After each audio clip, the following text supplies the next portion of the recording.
Hey guys, and welcome to part 21 of the Resident Evil 6 playthrough in... Oh no, it's an Ogroman!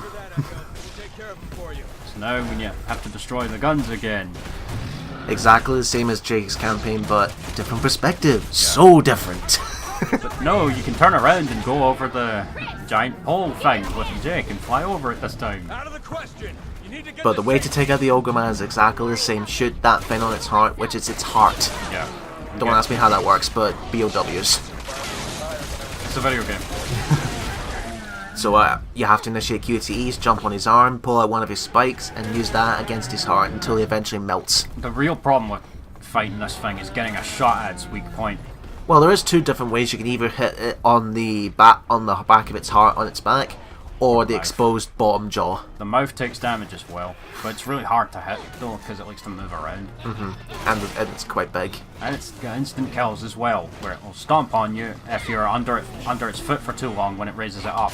Oh, and there's another insta kill where it'll pick up a truck, and then that truck immediately kills you. You bypass it. You fly back as if you got hit by an explosion, and you just immediately bypass die status. It's bullshit. Oh, Chris bringing the pain. Yep. Because unlike the AI in Resident Evil 5, the AI does not die. Unless they get hit by scripted events or something. Like the damn, what is it? The armored truck in Leon Chapter 1 or 2? Something like that, aye. No, what was that one where in the very first chapter in Leon's campaign where the ambulance runs in, and then if you're not out of the way, that will crush you in the gas station. That's impossible to see coming. You have to know it's there.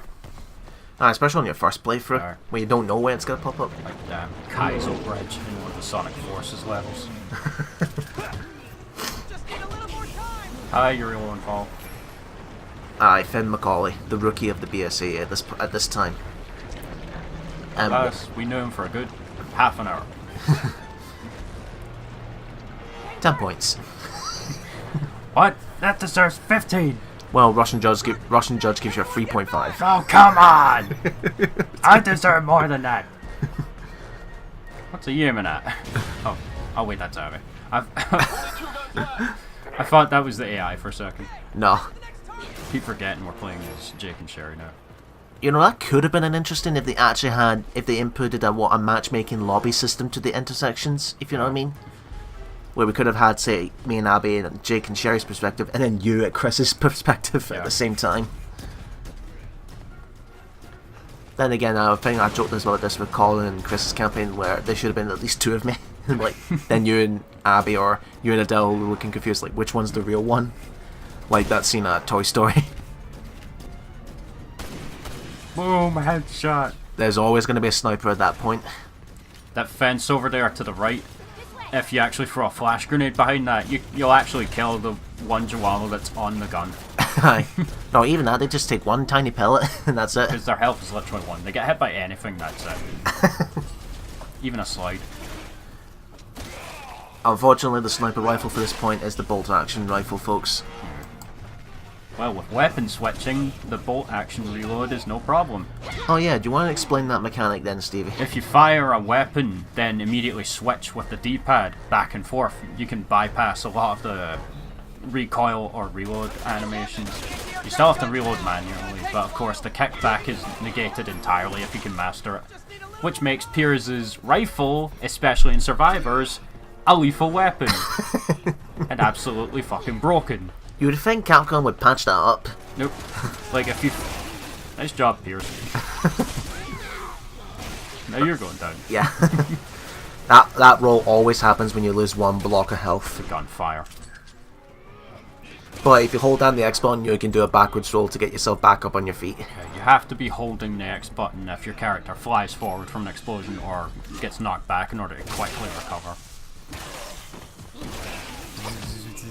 Stun rod, go! What? The physics on him were glitching out. Blame the developers of Havoc. Oh, I don't want to do that. The Havoc physics engine is awesome. Well, you saw what happened there.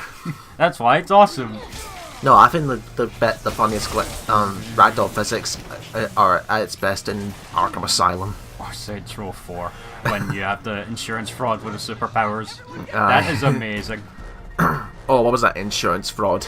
Yeah, where you just run into traffic and try and make all this money. And you go flying. It's the best in Central 4 because you can fly super really high. And you're like fucking Buck Rogers going through time or something like that. Yeah. Alpha, prepare to engage. Right, what you can do actually in this intersection is where you can actually leave... Chris and the BSA have to go underground so they get to the next gun. But you can... But what Jake and Sherry can do is they can split up from the group and take on the Ogroman themselves. Yeah. But that's only if you have not a lot of ammo, if you have plenty of ammo and ammunition left.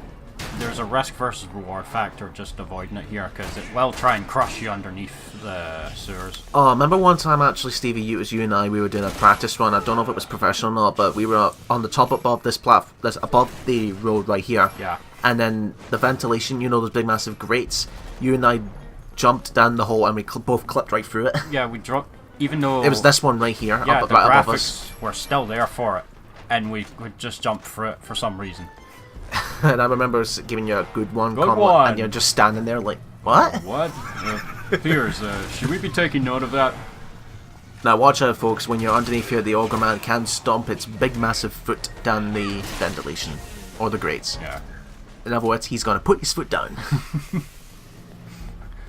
He'll Fen- Goomba stomp you. Fen, could you move any faster? This way. Abby, wrong way. Well, Fen could move faster if he was using his Sharingan. Oh wait, right voice, wrong character. This isn't Sasuke Uchiha.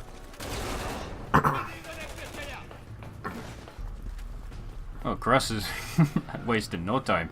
Where's it? Where's his boulders? It's not here. There we Jerry, go. you took my spotlight! This is my mission, no one else's. If it's your mission, why do you have a good whole team with you then, Mr. Redfield? Well, because I have that team specifically for this mission, smartass. Ah, damn it! He's on the wrong side. He's on the opposite side. You can't damage him when he's doing that either. You have to No. wait for him to come out of it. This is going to be a while. And the fucking wall got in your way, even though there was clearly nothing there. Aye. Typical invisible blocking coding I walls. hate that shit. Now, what attacks that this Ogroman can do is either punch, or it can do like a... He'll grab you as well. Aye, or it can do like, what do you call that move where you clap your hands together? Yeah, and those all deal high damage. For And fuck's he's sake! on the wrong side again. Jerry, maybe you should go over there. I don't understand why he can't damage it when he's getting tired. This thing is the absolute worst to try and kill in regular mercenaries, because it takes so much damage to kill. Ah, but what do they do in No Mercy? Throw Two you of them at the very end of the run. At the very end? Yeah, at the very end. Two at once. Huh. But you deal in the Mercenaries No Mercy, which is essentially a much higher amount of enemies on screen that was added in the PC and PS4 versions and X1 versions of the game. You can play it with two players. There are 300 enemies in the stage instead of one. Good job. There are 300 enemies instead of 150. And you take 50% less damage and deal 50% more. Aye. And yeah, it did throw me off a bit the way it was advertised, so I thought it would be even harder, but no, it turns out it's actually easier. No. Well, it's harder in the next-gen versions of RE5 because Capcom actually forgot to program those attack and defense buffs into that version of the game. Seriously? And that uses a shitty reunion score system as well, where you need the full combo. They actually went out of their way to make it worse. Right, what's going to happen here, folks, is that once you're taking, depending on if you take out the Ogroman fast or not, you can take your, after you defeat all the guns. Let's say you took a while to take this creature down, as me and Abby did here. The BSA will blow it up from the helicopters above, but that means you'll get no skill points. That's essentially their way of saying, hey, you were too fucking slow. Oh, is this it? Yeah, because we took too long. You're too slow. Don't know where Abby's going, but okay. I remember one time we had massive lag here and you were Jake and you were actually flying through the air somehow. Oh, gotta love that lag. Oh, if I recall, actually, in our playthrough, you were doing the silly shit of being the captain, Just rolling around on the ground. Because I finally got my Chris back. So you jarheads all look the same to me, pal. Sorry. Ouch. You gotta be kidding me. My mistake. Well, considering most soldiers would have to have a buzz cut here. Yeah. And Pierce is gonna whine off. Like Steve Burnside. No, I'll take Piers Nivens over Steve Burnside. At least Piers knows how to get shit done. And that's it for the Jake playthrough, folks. Oh, wait, maybe not. No, not yet. This is the last section of Chapter 1. But we were flying off in a chopper, and that always signals the end of a game. Well, not all the time. Mr. Mueller is requesting They already did that for Leon's campaign. They can't do it again. Resident Evil 1 had a chopper. Resident Evil 3 as well, I believe, if you got the Barry ending. Or did Yeah, I think- Carlos get you out of the city if you didn't get the Barry ending? Aye, I believe so. That was the case as well. And Resident Evil Survivor, you escape on a chopper. Revelations 2 as well. Yeah. Yeah, as you can tell, we're both Resident Evil nerds. Yes, we have a deal. Well, I would say Steven is a little bit more knowledgeable of the series than I am. Yeah. Just because I've, like, grown up with it. I have more experience with the modern games than the classic games, though. By the way. Interesting thing to note here, Jake never refers to him as Chris when he learns his name. He just calls him Redfield. You mean Chris? That's the How the hell did he get to know his surname? Like, probably because maybe Sherry brought up at some point. Maybe. Oh no! Capcom's padding the game again. Boss fight. On repeat playthroughs, this can get a little tedious Yeah, because it's a scripted fight. it is. Here it comes. Round 2. Stop Ustanak, don't crash. Very helpful game. All you have to do is just, again, keep shooting him until he eventually changes his tactics. Yeah. Or initiate a scripted event like this where he has to blow up the cockpit. Grenade! Oh, down goes Abby. Sorry, I didn't mean to put you in danger. At close range, he'll try and grab you, so stay away from him. Well. Not only Jake, but even the BSA soldiers care about money in the end. Go to the next chopper. Hey, it's the same character model. Yeah. Lazy. This guy doesn't even... I love how we just abandon... And you're clicking through Abby. Okay, what's going on? I love how we just abandon this soldier, because once Jake jumps here, it blows up, and that's the end of him. Oh, that soldier was the bane of existence in one of the extra modes in this game, Siege mode. Oh, God. No one plays that nowadays. It takes forever to get a game going, and And now the Ustanak's got a Gatling gun for an arm. because Siege mode, you have to protect a BSA agent who has terrible AI and always gets himself killed. It's a team of 3 versus 3. The others play as the humans, the others play as the zombies. Right, here's a speedrun trick for this particular part. If you shoot down the chopper which Ustanak is holding and ignore the other two, he will jump between the two. Yeah. Between choppers. What to do is take out the outer choppers first, and then go for the middle one where you'll have nowhere left to jump. He'll chew through your health really fast, which will cause you to stumble, so you'll want to avoid that. And the turrets will overheat if you fire them too much. And the way he attacks you is so he uses his Gatling gun or he uses his missiles. Homing missiles. So you can see now we just need to destroy that chopper, and he'll have nowhere to jump because he's got no other choppers to jump across to. Should have read the fine print before signing up for this. Who else reads? I've never known anybody to read the small print on the contract. Accept the conditions. Scroll to bottom. Accept. Now, here's a dick-headed move. You have a quick time event coming up here after this little scene. You have to shoot the barrel here. Now, this right here, quick time event, you have to press X, but the dialogue doesn't even finish before the prompt goes away if you fail to get it in time. Oh, did they fix that actually? That's weird. I think so. So it looked like you had a little bit more time to press that. Yeah, I think so. But I think it's one of those where if at least one person presses it, you'll both be fine. And of course, yeah, shitty luck. Order. And You're not goofy. That goes to Mr. Fife. So here we are in Chapter 2 of Jake's my campaign. least favorite chapter in the game, and you'll see why. But first off, things are looking really bad now for Sherry. Literally. What do I do? Are you kidding me, Jake? You're a mercenary and you never encountered something like this? He is a lone wolf after all, so he pretty much shut himself off emotionally after his mother passed away. So Fair enough. Say I didn't warn you. he even still has scars and stuff like on his cheek. Well, he did say that was from a knife attack in South America. Wait, Krauser? I'll be damned. That's some Wolverine shit right there. Yeah, as you can see, she's got healing powers because of her exposure to the G virus back in Raccoon City. What the hell? Pretty much everyone's reaction here. Yeah. Because I don't recall the G virus ever giving you healing powers, but then again, when his father William was infected, he didn't have it. I'm guessing it was the master version of that G virus where he mutated straight away. More than I can stand. That right there. They experimented on her quite a bit in the government. Aye. Testing her blood because there were remnants of a G virus in it. Aye. Well, they will want to make a cure in case someone else has got, if they ever use the G virus again. Yeah. Right, you want to explain the G virus then?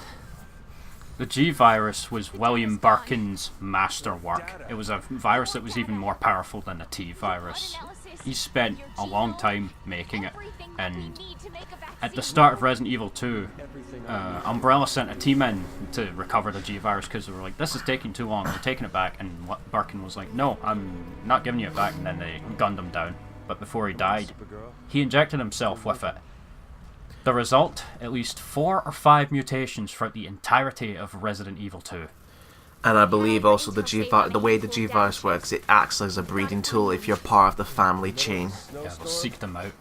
Really want me to work for that? in order to input an egg or something An like embryo. that, an embryo into that body so that it would then carry on. Hatch another one. Aye.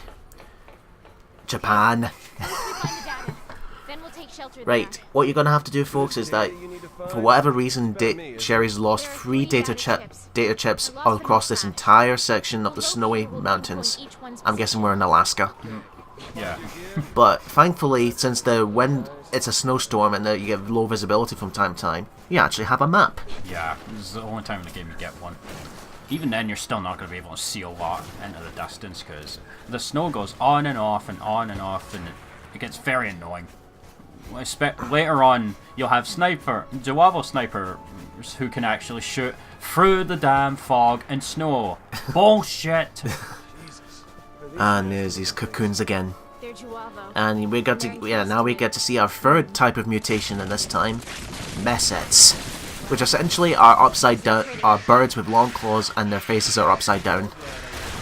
But thankfully, these are the only enemies that can die to a flash grenade. Yeah. One thing these things can actually do is pick up an explosive barrel and drop it on you, but very rarely will they do that. And you can't actually do that in Agent Hunt. It's only the AI versions of it that can do that. Yeah, Agent Hunt basically is one of those modes where you can turn it off in the campaign and let other players join your campaign as the enemies that will try to kill you and stop your progression. The problem is, though, it's very unbalanced because whenever the Hunter player gets killed, they drop a first aid spray. So they can just essentially farm that player for infinite first aid sprays. But I think it also kind of makes it even more unfair when you have infinite ammo on as well. Ammo, so you have no chance. Aye. I have killed a few players who thought infinite ammo was going to save them, like that part in Chris Chapter 4 where you have to climb across the shimmy across that area to rejoin peers to use the missile to blow up the door. I had a run in Agent Hunt where I was a Neo Umbrella Jawabu. The Chris player ran right for the pole, and as soon as he got on it, the only way to really quickly attack with the Jawabu in Agent Hunt is to hold L2 and then press R2, at least on PS4. And then, as soon as he got on the pole, I waited for him to go just beyond the ledge so he would fall off, and then I started attacking and stunlocking him until he died. He had no chance. It was hilarious. Did you not get any hate mail because of that? No. You know, traditional online gaming, you get hate mail for stupid shit. Another thing I love to do in Agent Hunt is just turn into the friendly Jawabu who just runs around in circles or whatever, or sometimes points them in the right direction. Now, this bit right here, we have to go up this icy path, but if you so much as getting stun locked or trip, you're going to slide all the way back. Yeah, if you end up on your ass here, we'll be getting the Mario 64 slide theme. I love me slides, don't you? Well, when they're going to crane me off of a fucking ice exactly, cliff, though. exactly when there's only or even now, or just a pile of rocks, which will be a really hard impact. But also, jet skis. These things hit you, instant dying status. No, they don't. They don't hit you dying status. No, they just knock you down. One run we had, I remember it very clearly. I don't know if it was you or Adele that I was playing with. It might have been you, actually. You hit me with the jet ski and it put me into dying status. I was at full health. Strange. Every time when I play the game, I only get knocked back on my arse and I slide all the way back down the icy path. Or it might have been, it was definitely here. It might have been either you or a Chihuahua that hit me. I definitely remember getting hit by a jet ski here and it was instant dying status. Alright then. I don't recall that, but okay.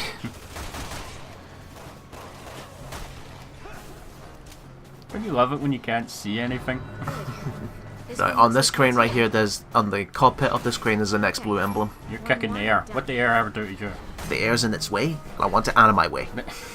You breathe it in, it cannot possibly be in your way. Okay. Yay, you just completely missed. Bitchin', he's down in 2 shots. 1, 2. Right, we have to go across this wooden bridge. Yeah, the Massettes can blow up this bridge with barrels as well, so watch for that. But don't worry, this is not like an end game where the bridge is if the bridge is destroyed. The bridge is out! Oh wait, no it's not. Because below is actually a shortcut down to the bottom of the mountain, so you don't have to go down the icy slide again. But here's a little tip for those cocoons. When they are hatching, they have invincibility frames. So if you want to damage them, you have to wait till they're actually. Yeah, the hatching is complete. It's like how you couldn't stun the Chainsaw Majini in RE5 until after he started moving again after a stun animation. But you can destroy the cocoons before they hatch. They just take a shit ton of ammunition. Yeah. Which you're probably not going to have in your first playthrough. So you might as well just let them hatch. Especially in this chapter. Well, if it's the Messet's case, then just let them hatch, then just throw a flash grenade. They're like the one enemy that died to a flash grenade in this game. Flash grenades were heavily nerfed in this game compared to RE5. Aye, the only thing they do is just stun the enemies compared to... And there's a bird right there. Down you go. Yeah, you can tell a bird's in the air when you see the little red eyes. Just imagine if it's the bird from June the Fat, the one that's getting sold off to the old lady. Oh, yeah, right, we chopper, yeah. Rate the piss! Rate the piss! I can imagine the Messettes just hurling all that abuse at you while it's flying around. Because the Massettes in Agent Hunt controls like shit. I had one run though where I was playing a Messettes, I couldn't even figure out how to fly. And I was flying into a wall because I was like that confused trying to get the controls to work. And it cut to the Jake player just dying going, "Wah!" I didn't even need to do anything. I won by doing absolutely nothing. I'll see if I still have that clip saved somewhere actually. Well, the bad thing about Agent Hunt is that I think for the PS4 version they've slowed the controls down. Yeah. The Gnezdo got a speed increase though. Ustanak got fucking butchered in Predator mode though. Ho ho ho ho ho. Aye. Running, Across this run. massive area of absolutely nothing. Yeah. You're done here, folks. So we like just need to head back to where are the camp to take shelter in this snowstorm. Yay! Insta-kill melee. Yep, insta-kill. Every character has at least one. Aye. Come on, Abby. This way. Unlike RE5, where some characters didn't have them. Aye. Like Barry and Wesker. Well, at least one Joel was trying to be a renegade and stop us. Alright. You know what this time it is? Slide time! Oh, Mario 64. One of my favorites. I had some great luck with finding the DS version. I found it at £1 along with New Mario. Well, thank God that at least there's an invisible wall of that cliff. Here she comes. Somebody stop this thing!